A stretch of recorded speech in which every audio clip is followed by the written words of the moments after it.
টানা 3 দিনের ছুটি পেয়ে হঠাৎ করে ঘুরে এলাম পাহাড়, জঙ্গল আর ঝর্ণা দিয়ে ঘেরা উড়িষ্যার খান্দাদার থেকে।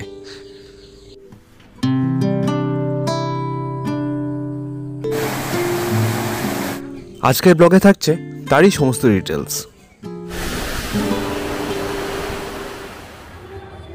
হাওড়া থেকে সম্বলেশ্বরী এক্সপ্রেস রিশিডিউল হয়ে ছাড়বে আজ 1টার সময়, তাই অগত্যা আমাদের ওয়েটিং রুমেই ওয়েট করতে হলো।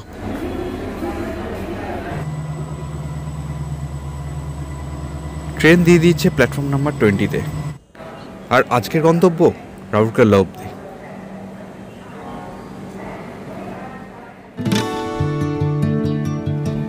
ঘুম থেকে উঠে সকালবেলা দরজার সামনে এসেই মনটা ভালো হয়ে গেল।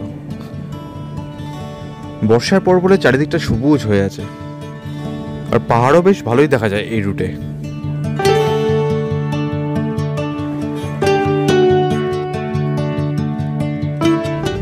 ট্রেন এখন রাউরকেল্লা ঢুকছে। রাউরকেল্লা পৌঁছালাম আমরা 8:30টার সময়, প্রায় 4 ঘন্টা লেটে।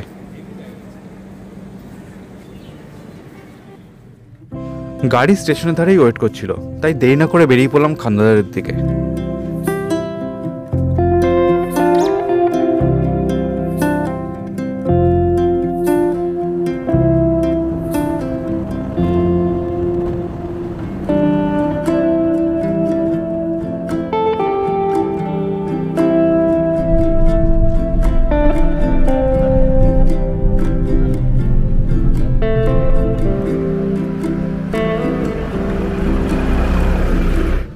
প্রতিবারের মতো এবারও বেনাদেবী টেম্পলের সামনে দাঁড়ালাম কিছুক্ষণের জন্য। এ মন্দির খুবই জাগ্রত। মন্দিরের উপর থেকেও ভিউটা দারুণ।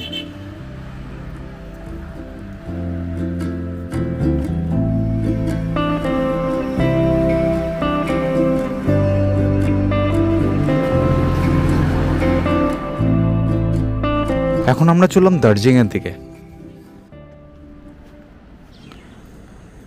চলে এলাম দার্জিলিংয়ে। পাশেই রয়েছে বাবা মহেশ্বরের টেম্পল। দার্জিলিং পিকনিক স্পট আগেরবার টেন্সে যাওয়ার সময় যাওয়া হয়নি, তাই এবার এই স্পটে যাব ঠিকই করে রেখেছিলাম। রাউরকেল্লা থেকে 46 কিলোমিটার দূরে ব্রাহ্মণী নদীর তীরে এই স্পটটা কিন্তু শীতকালে বেশ ভিড় হয়, যদিও এখন ফাঁকা ফাঁকাই রয়েছে।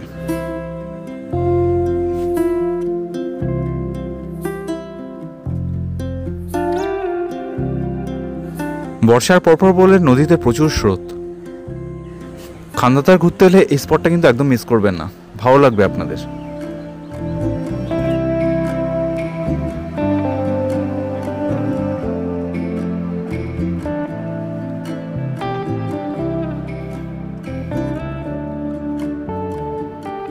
দার্জিলিং থেকে বেরিয়ে রাস্তার ধারে এক ধাবা থেকে ব্রেকফাস্ট করে নিলাম।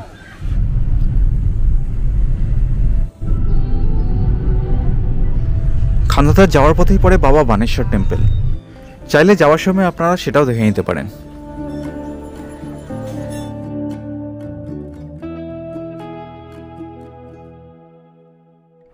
ব্রাহ্মণী নদী এখানে বিশাল চওড়া।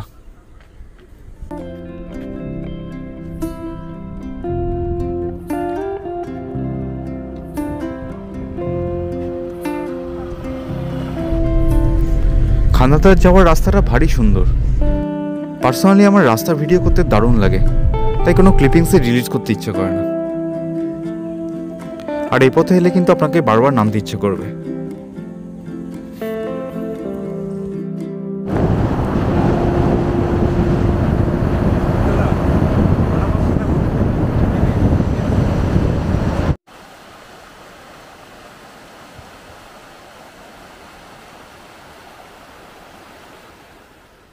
যাওয়ার পথে এই স্পটটা দেখে না নেমে থাকতেই পারলাম না। আমরা এখন যাচ্ছি খান্দাদার ওয়াটারফলসে। ওই দূরে দেখা যাচ্ছে ওয়াটারফলসটা, দাঁড়ান দেখাই, এই যে দেখা যাচ্ছে। চলুন যাওয়া যাক খান্দাদার ওয়াটারফলসে। রাউরকেল্লা থেকে খান্দাদার নেচার ক্যাম্পের ডিস্টেন্স 79 কিলোমিটার। টাইম লাগে মোটামুটি 2.5 ঘন্টার মতো। গাড়ি নিয়েছিলাম আমরা জেএমএস এর থ্রু দিয়ে। আমি ড্রাইভার দাদার ফোন নাম্বারটা শেয়ার করে দিলাম, আপনারা চাইলে বুক করে নিতে পারেন। রাউরকেলা থেকে 1 নাইট 2 ডেজে যদি আপনারা শুধু খান্দাদার নেচার ক্যাম্প করতে চান তাহলে মোটামুটি খরচ পড়বে 5,500 টাকার মতো। চলে এলাম নেচার ক্যাম্পে। যাওয়ার সাথে সাথে আমাদের বরণ করে নিল আর দিল ওয়েলকাম ড্রিঙ্ক। এই জিনিসটা আমরা কিন্তু প্রথম পেলাম কোনো নেচার ক্যাম্পে। আমরা 4 নম্বর এসি কটেজটা বুক করেছিলাম, আর কেন করেছিলাম সেটা দেখাচ্ছি আপনাদের একটু পরে। তার আগে চলুন রুম টুরটা একবার করিয়ে দিই।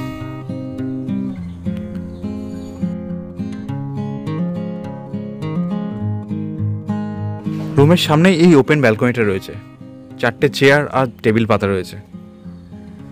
আর রুমটা একটু দেখুন, বিশাল বড় রুম।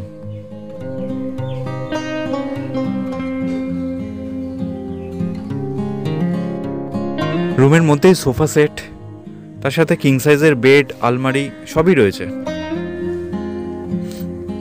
আর এই ওপেন জানলা থেকে কিন্তু আপনারা বিছানায় শুয়ে শুয়েই পাহাড় দেখতে পাবেন।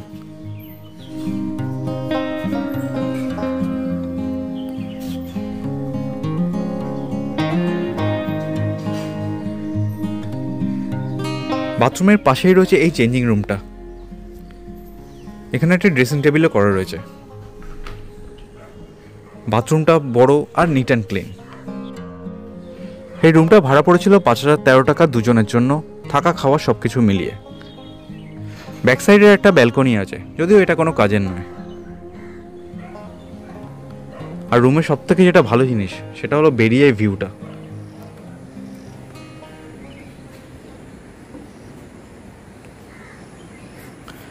ভিউটা দেখুন, সামনে বেরিয়েই কিন্তু সোজা ওয়াটারফলসটা দেখা যাচ্ছে, যেগুলো কিন্তু অন্যান্য বাকি কটেজগুলো থেকে ভালো মতো দেখা যায় না। তাই আমরা 4 নম্বর কটেজটাই বুক করেছিলাম। আপনারা যদি এখানে আসতে চান তাহলে চেষ্টা করবেন এই রুমটাই বুক করার।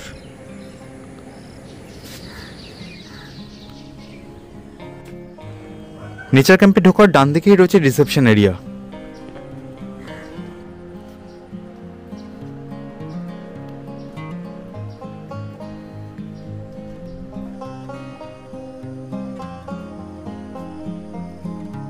সামনে অনেকটা বড় পার্কিং এরিয়া, আর পার্কিং এরিয়ার বাদিকেই রয়েছে কটেজ নাম্বার 5 আর 6। এই দুটো কটেজ থেকে কেমন ভিউ আপনাদের একটু দেখাই। এখান থেকে ফলস কিন্তু পুরোপুরি দেখা যায় না, গাছের জন্য ঢেকে যায়। চিলড্রেন্স প্লে এরিয়া খুব একটা দেখলাম না এখানে, শুধুমাত্র এই লাফানোর জায়গাটাই দেখলাম। আরও কিছু চিলড্রেন্স প্লে এরিয়ার মতো কিছু রাইড থাকলে আমার মনে হয় বেশি ভালো লাগতো। সামনে এই লনটা রয়েছে, সাথে বাচ্চা থাকলে এখানে তারা খেলতে পারে। আর এই লনটা বেশ মেনটেন করা, ভালো লাগবে কিন্তু এখানে হাঁটতে। সামনেই কটেজ নাম্বার 1, 2, 3, 4।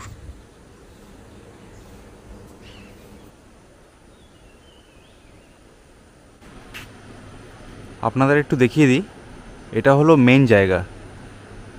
এই যে সামনে থেকে ঝর্ণাটা দেখা যাচ্ছে, আর যে মেন ইকো কটেজগুলো সেগুলো সব ডান দিকে রয়েছে, 1, 2, 3, 4। আর নিচে রয়েছে এই দুখানা 5, 6। এগুলো ভাড়া 5,213 টাকা, না 5,013 টাকা সামথিং। আর এটা হলো ডাইনিং এরিয়া। আর ডাইনিং এরিয়ার বাদিক থেকে উঠে গেলেই সমস্ত টেন্টগুলো রয়েছে। চলুন টেন্টগুলো দেখিয়ে দিই। টেন্টগুলোর ভাড়া 4,000 টাকা প্লাস ট্যাক্স, মানে মোটামুটি 4,500 টাকার মতো। এটি টেন্ট নাম্বার 1, এটি কিছুদিন আগেই পুড়ে গেছিলো। এই টেন্টটার ভিউ সব থেকে ভালো ছিল। বাকি টেন্টগুলো সবই টেন্সা টেন্টের মতো। সবকটা টেন্টই বুক ছিল, তাই আমি ভেতরে ঢুকে দেখাতে পারলাম না আপনাদের। ভিউ এখান থেকেও পুরোপুরি ক্লিয়ারলি দেখা যায় না, একটু অবস্ট্রাকশন হয় গাছের জন্য।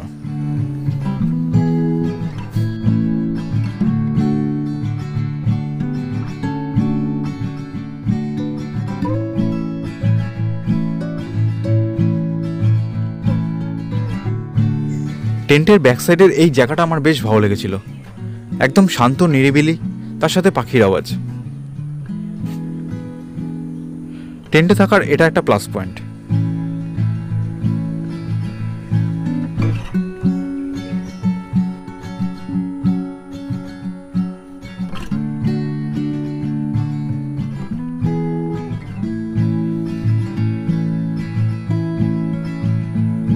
তবে টেন্ট আর এসি কটেজের মধ্যে চুজ করতে বললে আমি কিন্তু এসি কটেজটাই চুজ করব, কারণ এখানকার ভিউয়ের জন্য আর রুমটা সাইজের জন্য। ডান দিকে দুটো কটেজ নাম্বার 1 আর 2। এখান থেকে কিন্তু ওয়াটারফলসটা দেখা যায় না গাছের জন্য।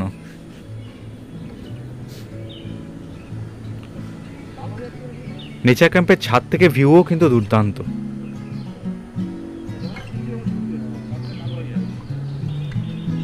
পুরো প্রপার্টিটা দেখা যায় উপর থেকে।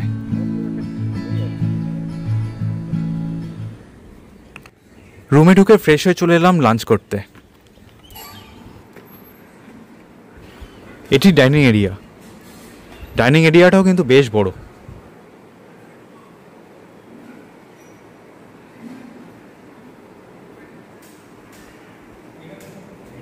আর এই চেয়ারে বসে কিন্তু সামনে পুরো ঝর্ণাটা দেখা যায়। লাঞ্চে আমাদের জন্য ছিল ভাত, ডাল, উচ্ছে ভাজা, একটি মিক্সড ভেজ, পাঁপড়, স্যালাড, ডাল আর মাংস। রান্নার টেস্ট ঠিকঠাকই ছিল। বিকেলবেলা বেরিয়ে পড়লাম ওয়াটারফলসের দিকে হাইকিং করতে। এটি মেন এন্ট্রান্স এরিয়া। বাইরে থেকে লোক এলে এখানেই পার্কিং করতে হবে আপনাদের। এই ওয়াটারফলসে ঢুকতে গেলে 15 টাকা করে এন্ট্রি ফি লাগে। এন্ট্রি ফি দিয়ে আপনারা চলে আসুন ভেতরে।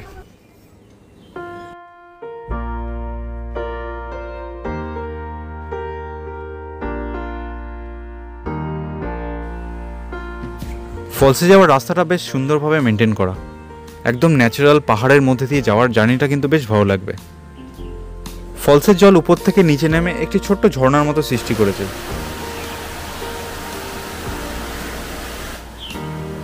আর এখান থেকেই দেখা যাচ্ছে দূরের ওই ঝর্ণা। কতটা দূরে বুঝতেই পারছেন।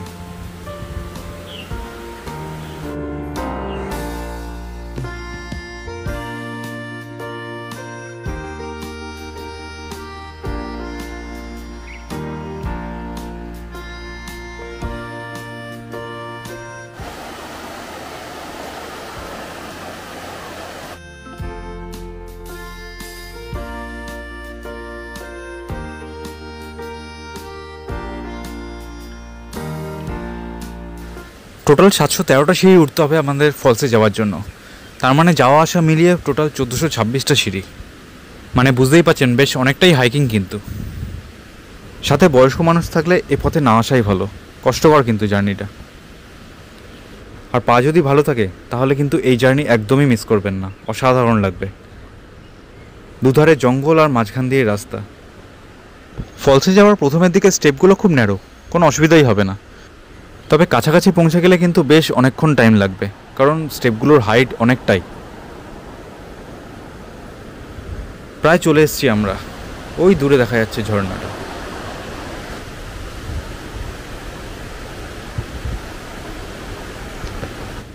ফার্স্ট ভিউ অফ খান্নাদার ওয়াটারফলস। দারুণ না?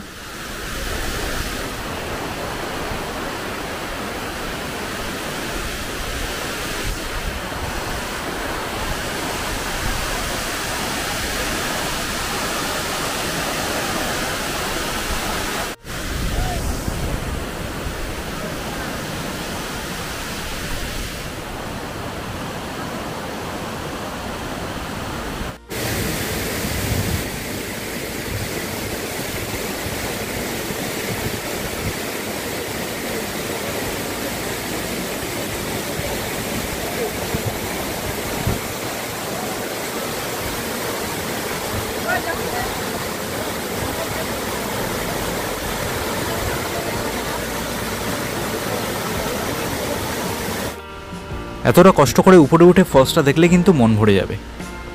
244 মিটার হাইটের এই ফলস কিন্তু দুর্দান্ত। ভালো লাগবে আপনাদের।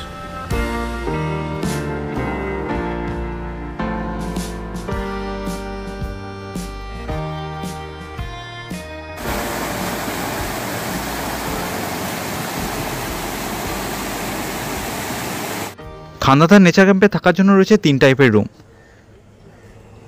এসি কটেজ আর টেন্টগুলো তো আগেই দেখিয়েছি। এগুলো হলো ইকো কটেজ। এগুলো ভাড়া সবথেকে কম, 3000 টাকা প্লাস ট্যাক্সেস। খাওয়া দাওয়াও ইনক্লুডেড। কিন্তু সমস্যা হলো এখান থেকে কিন্তু কোনো ভিউ নেই। মেন প্রপার্টি থেকে হাঁটা পথে 10 থেকে 15 মিনিটের ডিস্টেন্সে ইকো কটেজ। তবে এখানে যদি আপনারা থাকেন, খাওয়ার জন্য আপনাদের উপরে যেতে হবে না, এখানেই খাবার ব্যবস্থা করা হবে। তবে আমার মনে হয় ইকো কটেজ না বুক করাই ভালো। এর থেকে আপনারা যদি এসি কটেজ অথবা টেন্ট বুক করেন, সেক্ষেত্রে আপনারা ভিউটা ভালো পাবেন।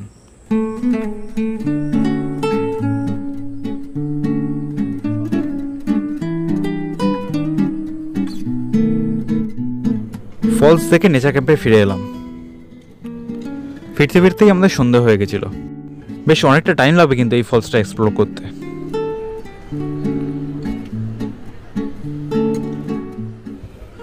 সন্ধ্যাবেলার পকোড়া অলরেডি রেডিই ছিল, যাওয়ার সাথে সাথেই দিয়ে দিল। ভেজ পকোড়া আর কফি দিয়েছিল আমাদের।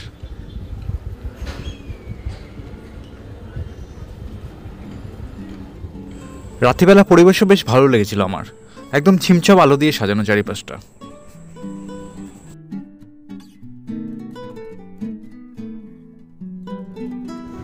রাত্রিবেলা ডিনারের মেনুতে ছিল ডিমের কারি, আলু ভাজা, তার সাথে ভাত আর রুটি।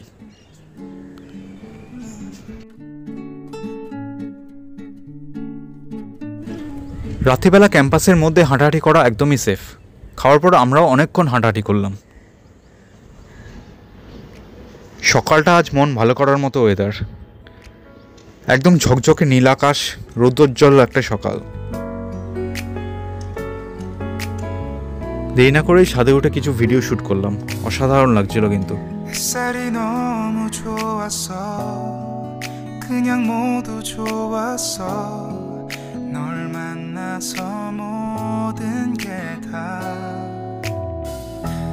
잠에서 깨어나서 휴대폰을 먼저 보게 돼. 참 많이 변했다는가. 세상에서 제일 행복한 순간 널 만나고 매일 겪게 돼. 매일은 감사하죠. 그대가 곁에 있어서 언제나 오늘 갖길 기도해요. 그대와 함께라는 건 আজকে আমরা চেক আউট করে বেরিয়ে পড়বো আমাদের নেক্সট ডেস্টিনেশন কেওনঝড়ের দিকে। রুমে ঢুকে ফ্রেশ হয়ে চলে এলাম ব্রেকফাস্ট টেবিলে। ব্রেকফাস্টে আমাদের জন্য ছিল লুচি, আলুর তরকারি আর ডিম সেদ্ধ। খান্দাদার নেচার ক্যাম্প কিন্তু আমার দুর্দান্ত লেগেছিল। আর আপনারাও দেরি করবেন না, ঘুরে যান এখান থেকে। আর ঘোরার জন্য আপনারা বুকিং করবেন জেএমএস এর থ্রু দিয়ে, আমার মনে হয় সেটা বেস্ট হবে। কারণ পছন্দ মতো রুমের বুকিং কিন্তু অন্যরাই করে দিতে পারেন। ওএফডিসি ডাইরেক্ট সাইট থেকে আপনারা এই অপশানটা পাবেন বলে আমার কিন্তু মনে হয় না। এক্ষেত্রে বলে রাখি, জেএমএস ওএফডিসির অথরাইজড ট্রাভেল এজেন্ট। জেএমএস এর থ্রু দিয়ে বুক করলেও আপনাদের কিন্তু কোনো এক্সট্রা খরচ হবে না। সুন্দর একটা ঘোরার পর আজকে আমাদের এখন ফেরার পালা। আজকের ভিডিও আপাতত এ পর্যন্তই থাক। কেমন লাগলো আপনাদের আজকের ভিডিও আপনারা অবশ্যই জানান। দেখা হচ্ছে আপনাদের সাথে পরের ভিডিওতে কেওনঝড় নিয়ে। Till then, bye by.